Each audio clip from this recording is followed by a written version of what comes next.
peristiwa tu bersandar dan tak bersandar.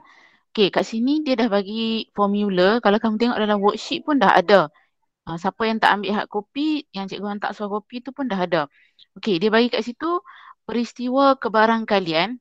Kalau yang kat tengah-tengah dia ada tulis dan. Kalau soalan tu ada tulis dan, maksudnya kat situ kita mesti guna hukum pendaraban kebarangkalian yang ini. Okey, iaitu P bersilang dengan P, A bersilang. P tu adalah mewakili probability dalam bahasa Inggeris. Jadi dia maksudnya kebarangkalian lah. Macam mana cara untuk kita cari kebarangkalian? Yang ni kamu dah belajar dah masa form 2. Nak cari kebarangkalian, P lah probability. Okay. P sama dengan kita mesti ada peristiwa, event per dengan sampel. Sampel tu masa kamu dah belajar dalam worksheet 1. Macam mana kita nak senaraikan semua sampel. Jadi selepas kita senaraikan semua sampel, kita mesti kena tahu berapa jumlah sampel yang kita ada. So, jadi event tu bergantung kepada soalan. Apa yang soalan nak dalam peristiwa kita. Okay? Okay, jadi sekarang ni kita melibatkan peristiwa yang bersandar bila ada intersection. Maksudnya ada persilangan kedua-dua peristiwa tu. Jadi kita terus guna hukum pendaraban kat sini. Maksudnya kita kena cari probability untuk peristiwa A dan cari probability untuk peristiwa B. Kemudian kita darabkan dia. Okey, kita terus je tengok contoh. Contoh dibagi kat sini, sebuah kotak F mengandungi 7 keping kad berlabel huruf. Inilah kat sini. Okey. Dan ada satu lagi kotak, kotak G ada 5 keping kad dengan berlabel nombor. Okey, so kat sini akan wujud dua jenis peristiwa. Dia kata sekeping kad dipilih secara rawak daripada kotak F dan kotak G masing-masing. Tentu sahkan konjektor rumus kebarangkalian untuk mendapat huruf P dan. Kita tengok kat tengah-tengah ni dia akan tulis dan. Okey, maksudnya sekarang ni kita ada dua event. Event pertama kita nak dapat huruf P. Event kedua, peristiwa kedua kita nak dapat nombor genap. Dan kat tengah-tengah dia tulis dan. Kalau dia tulis dan, bermaksud kita nak kena guna konsep hukum pendaraban kebarangkalian. Okey, dengan menyenaraikan semua kesudahan yang mungkin. Jadi kat sini ada dua kaedah. Okey. Satu kaedah pertama yang cikgu tulis step 1, 2, 3. Jadi bila kamu dapat lengkapkan step 1, step 2, kamu akan terus dapat cari jawapan untuk step yang ketiga. Dan juga cikgu akan bagi juga satu kaedah alternatif. Bagaimana cara untuk kita nak tentukan kesudahan yang mungkin. Okay, first, kita tengok step yang pertama. Step yang pertama tu dia nak P mendapat, P tu adalah probability. Jangan confuse dengan huruf P pula. P itu adalah kebarangkalian. Peristiwa kita nak dapat huruf P. Peristiwa nak dapat huruf P, kalau kamu tengok kat sini kan, kamu nak dapat huruf P. Ada berapa huruf P kat sini, Syafinas? 2. 2. Ada berapa huruf P kat situ? Dekat. 1. Satu. Satu. Okey, satu kan? Jadi, macam mana cikgu nak tulis kebarangkalian? Satu, sebab apa? Sebab hanya ada satu huruf P. Per dengan, ingat tadi cikgu kata, nak cari kebarangkalian event per sampel. Sampel kita pamiran. Pamiran ni ada berapa huruf? 1, 2, 3, 4, 5, 6, 7. Sebab tu dia per 7. 7. Okey. 1/7. Kamu kena faham dulu kenapa cikgu dapat 1/7. 1 tu sebab hanya ada satu huruf P sahaja. 7 tu sebab sampel kita ada 7 perkataan. Per dengan jumlah sampel. Jumlah sampel untuk kotak F sahaja. Sebab kat sini dia nak huruf P. Huruf P tu adalah dalam kotak F. Jadi 1/7. Yang kedua, P probability mendapat nombor genap. Kebarangkalian mendapat nombor genap. Okey. So, siapa lagi ada? Anissa ada Anissa? Ada cikgu. Okey, Anissa. Berapa nombor genap ada kat situ? 2. 6 dengan 8 kan? So, ada 2 kan? Jadi, 2 per dengan jumlah sampel kat situ? 5. 5 ke? Betul? Okey. 2/5. Kamu faham kan kenapa dapat 2/5? Faham? Okey. So jadi kat sini, bila kita nak guna hukum pendaraban kebarangkalian, kita nak dapat huruf P dan nombor genap. So kita just ambil kebarangkalian mendapat huruf P didarabkan dengan kebarangkalian mendapat nombor genap. So kat sini, cuba darabkan untuk cikgu. 2/35. Berapa? 2/35. 35. 2/35. Okey, itu cara untuk kita nak cari menggunakan konsep hukum pendaraban kebarangkalian. Ini kalau kaedah pertama. Ada juga kaedah alternatif. Kaedah alternatif ni dia kena senaraikan dulu. Kesudahan yang mungkin. Kesudahan yang mungkin, you nak dapat huruf P dan nombor genap.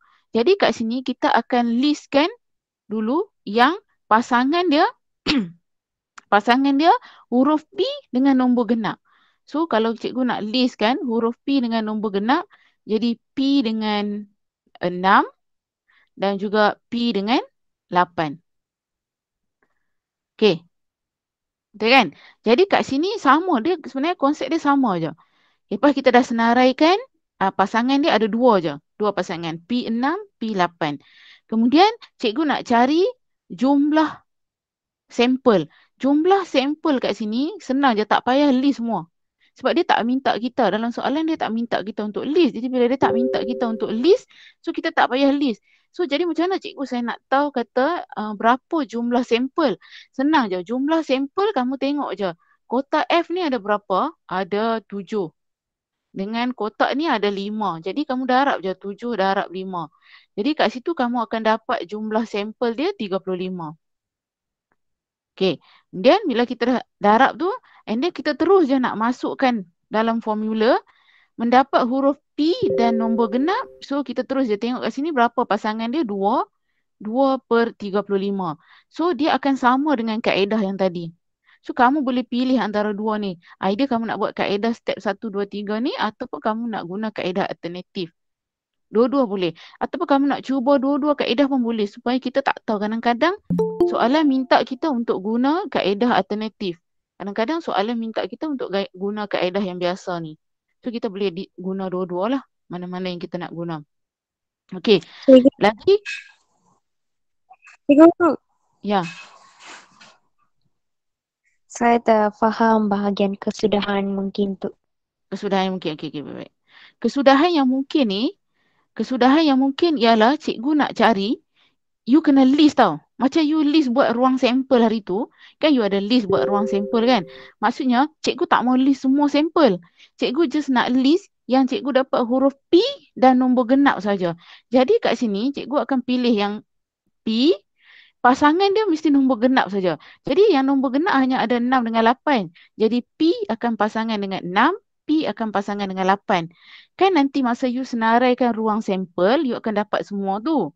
Tapi sekarang kita nak cut. Kita tak nak senarai ruang sampel. Kita just nak ambil apa yang dia nak saja.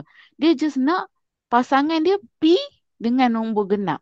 Jadi kat sini, yang ada P, nombor genap 6. So P 6.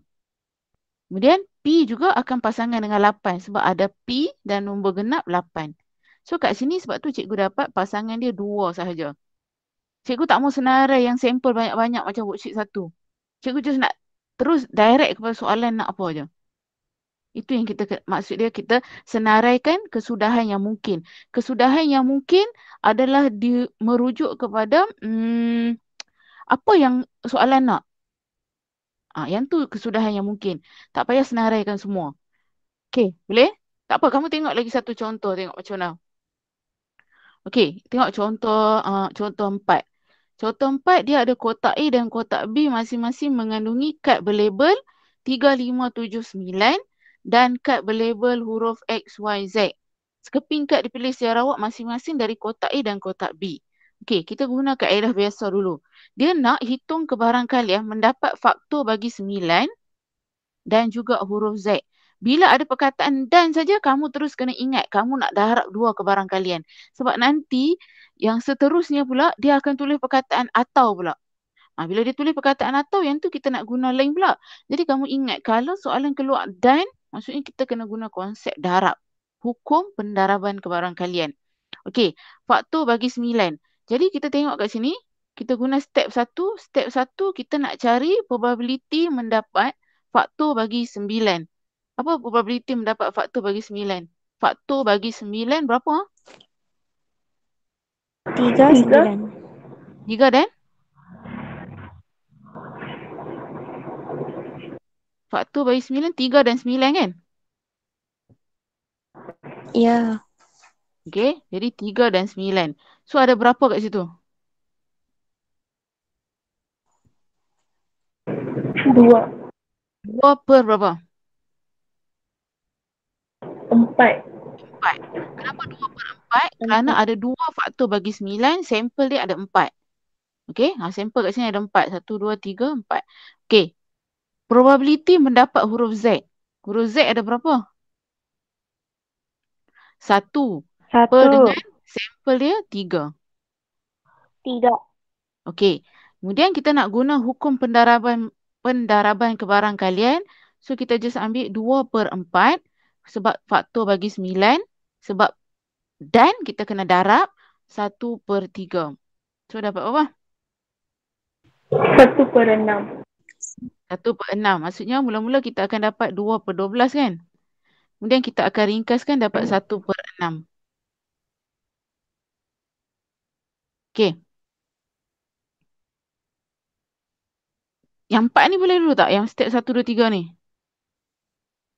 Boleh cikgu. Okey, kita tengok kaedah alternatif. Alternatif step ni, macam tadi cikgu kata, kita nak senaraikan kesudahan yang mungkin. Kesudahan yang mungkin tu kita nak just dapat faktor bagi 9 tadi ada berapa? 3 dengan 9 kan? Jadi pasangan dia mesti huruf Z. So 3Z dengan 9Z. Itu maksud dan. Okey. So kat sini kita akan dapat 3Z dan 9Z. Okey. Kemudian cikgu cari dulu total sampel. Total sampel kat sini ada 4 kad. Kat sini ada 3 kad. Jadi jumlah dia cikgu akan darab. 4 darab 3 cikgu dapat 12. Kamu faham tak macam mana dia dapat 12? Dia dapat 12 sebabnya kalau kita ikut worksheet 1, kita akan senaraikan sampel. Kalau kita senaraikan sampel, kalau satu kad cikgu cabut kat sini, 3 akan pasangan dengan X, 3 akan pasangan dengan Y, 3 akan pasangan dengan Z. Kemudian 5X, 5Y, 5Z.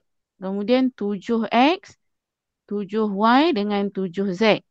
Kemudian lagi 9X, 9Y dengan 9Z. Cuba kamu kira kat sini kan dapat 12 ni sampel dia ni. Okey? Ya. Lepas kita senaraikan semua sampel, cikgu just nak kutip yang ada faktor bagi 9 dan juga Z. Jadi daripada sampel ni cikgu dapat kat sini 3Z, 9Z. Itu yang cikgu tarik keluar. Sebab tu cikgu kata cikgu cut step dia, cikgu tak senaraikan sampel, cikgu terus keluarkan apa yang soalan nak. Soalan nak faktor bagi 9 dan huruf Z. Sebenarnya asal dia daripada sampel. Tapi kita tak buat sampel sebab soalan tak minta. Kalau soalan minta baru kita akan buat. So kita cut step untuk tak buat sampel, kita keluarkan maklumat yang dia nak, kemudian daripada situ baru kita kira saja. So kat sini kita terus akan dapat dia punya probability iaitu kebarangkalian mendapat faktor bagi 9 dan huruf Z. So kat sini ada 2 per dengan total sampel 12 ringkaskan jadi 1 per 6. Jadi guna dua-dua kaedah pun akan dapat benda yang sama saja. Okey? Okey, kita tengok lagi satu contoh. Okey. Satu contoh ni, contoh last ni, apabila dia melibatkan gambar rajah pokok. Okey, bila dia nak suruh kita lukis gambar rajah pokok ataupun kita nak isi maklumat yang dikosongkan dalam gambar rajah pokok, macam mana kita nak isi? Ataupun macam mana kita nak buat gambar rajah pokok? Okey, kita tengok kat sini dia bagi sebuah beg mengandungi 8 biji guli hijau dan sebiji guli merah. 2 biji guli dipilih secara rawak dari beg tersebut satu demi satu tanpa pemulangan. Warna guli dicatat. Okey. Sekarang dia nak wakilkan situasi di atas dengan gambar rajah pokok. Bila ada guli, cuba kamu ingat balik. Worksheet 1, masa kamu buat ruang sampel, kalau ada 3 bola pimpong kuning, 2 bola pimpong hijau. Kan kamu akan tulis K1, H1, K1, H2. Jadi kat situ dia dapat banyak tau.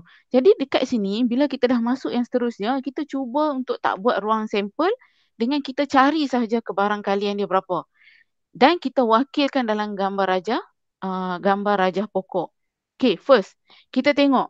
Kalau kita cabut guli pertama, kalau kita cabut guli pertama, kita hanya ada 2 guli je. Guli hijau, guli merah.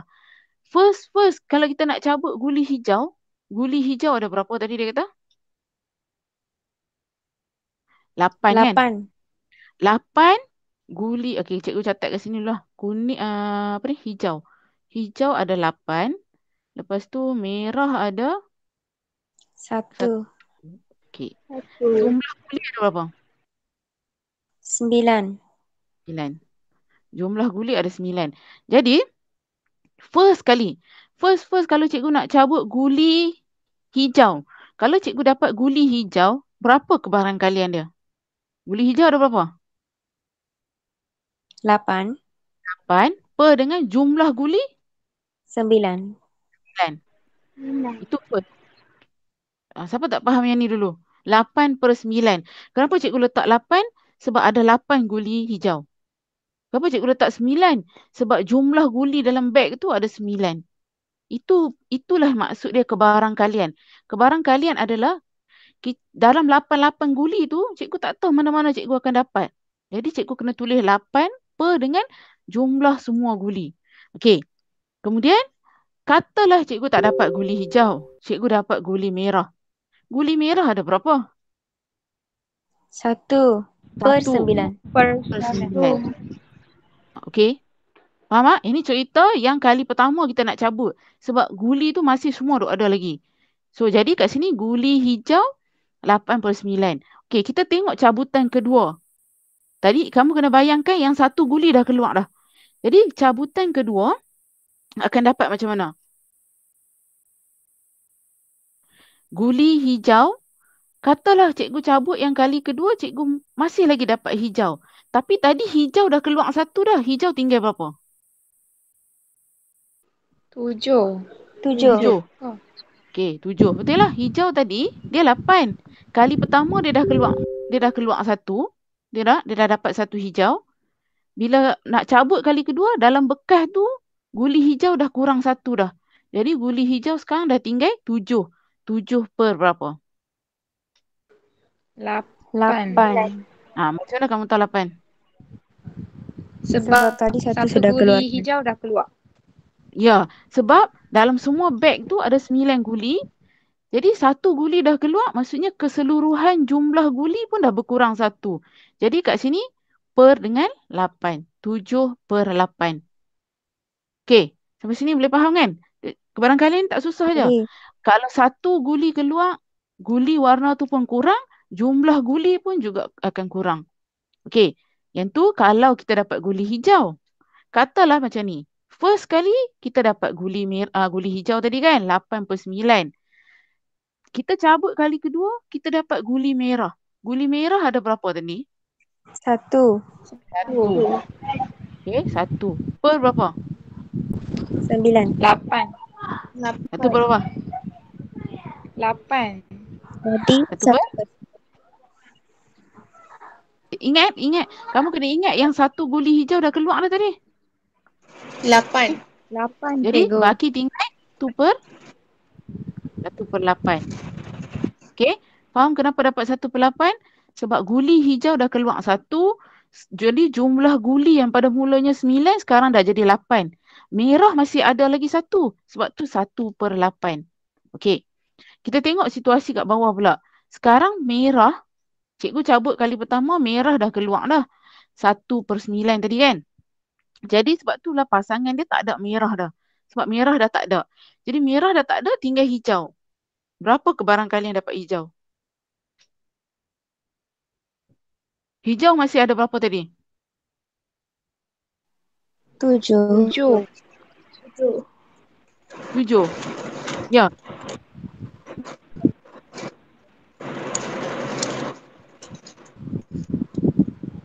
Okey, cikgu bagi tahu kamu, yang ini, okey, yang kita cabut ini adalah andaian kalau kita dapat first guli hijau, kedua guli hijau, macam tu cerita dia. Kalau first kita dapat hijau, kedua kita dapat merah, macam ni situasi dia.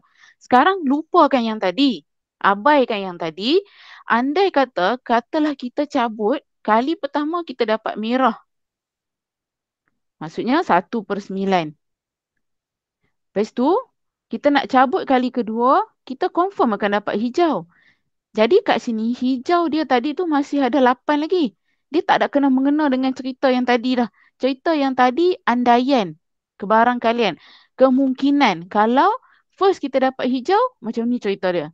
Tapi sekarang ni kita nak buat kemungkinan yang kedua. Kalau kali pertama kita dapat merah, jadi cabutan kedua mesti dapat hijau.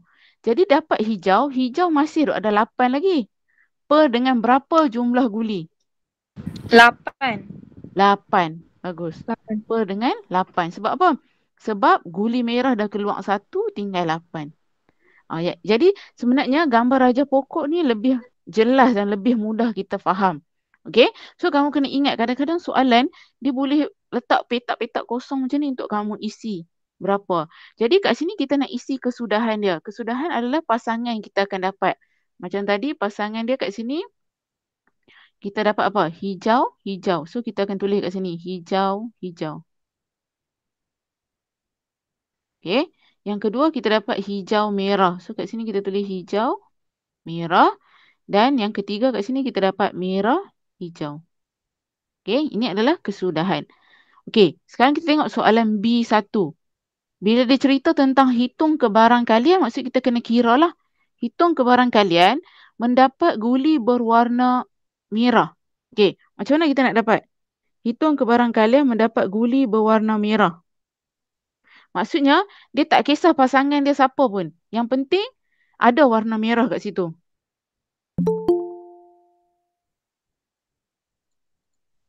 HM atau MH? Yes. HM ataupun MH. Okay. So, kita nak pilih yang mana? Dua-dua pun boleh. Dua-dua pun boleh. Okay. So, jadi kita akan pilih. Kamu kena tengok ayat dia. Sebab tu kadang-kadang kamu confuse. Ayat dia kata guli kedua. Guli kedua. Guli kedua M. maksudnya apa? Cabutan yang kedua. Jadi M yang ada kat belakang tu saja yang kita kena pilih.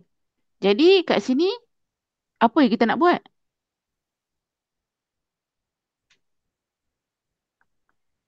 Ingat konsep pendaraban tadi? So konsep pendaraban tadi H berapa kebarangkalian dia? 8/9. Jadi kita akan tulis kat sini 8/9 darab dengan dapat merah 1/8. Tuan kira dapat berapa? 1/9. Ya ke? 8/9 darab 1/8. Ya. 1/9. Okey. Yang ni dulu tanya cikgu dulu B1 ni. Kamu faham ke tak ni? Faham. Faham, cikgu. Okey boleh ya? Maksudnya sekarang dia nak guli kedua je yang warna merah. Kenapa cikgu tak ambil yang ni? Sebab yang ni guli pertama warna merah. Okey, soalan yang kedua. Mendapat kedua-dua biji guli berwarna hijau. Maksudnya dua-dua pasangan dia warna hijau. HH. Kat sinilah. Okey, jadi ambil kebarangkalian dia. Kebarangkalian yang pertama 8/9. Kebarangkalian mendapat guli kedua pun warna hijau 7/8. 7/8. 7/9. 7/9. Okey, 7/9. 7/9 tu maksudnya yang kalkulator dah simplify dah untuk kita. Okey, boleh? Boleh. Okey. Jadi kat sini siaplah untuk contoh sampai membuat gambar rajah pokok. So, kerja kamu ialah siapkan worksheet 3 saja. Okey. Jadi worksheet 3 ni dia nak menggunakan hukum pendaraban kebarangkalian. Okay. So cikgu rasa tak payahlah cikgu tunjuk soalan nak jawab sebab rasanya senang je. Masuk saja formula. First ikut step cikgu je. Kamu tengok peristiwa. Contohnya macam soalan 1 ni dapat bunga. Okey. Kalau P untuk dapat bunga dalam duit shilling tu ada dua muka je kan? Jadi sampel dia per 2 je lah. Kalau dapat bunga jadi 1/2. P yang kedua cikgu nak dapat kepala. Okey? Sebab kita baling duit shilling tu 2 kali.